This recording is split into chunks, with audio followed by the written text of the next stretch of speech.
Через 3 дня мы отплываем в Испанию. Но, племянник, я учил тебя всему этому, чтобы ты смог победить наших врагов.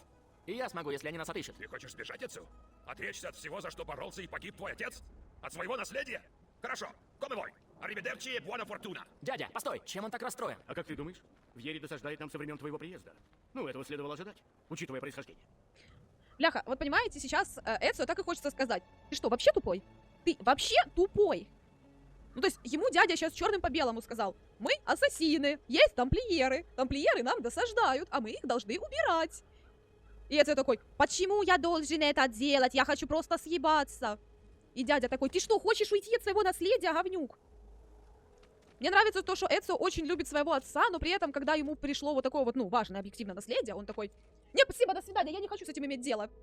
Сами разбирайтесь, пожалуйста. И не важно то, что он сейчас дал проблем своему дяде. То есть он объективно привел за собой левых тамплиеров и такой теперь, ну все, спасибо, дядя, вашему дому, я уехал к другому.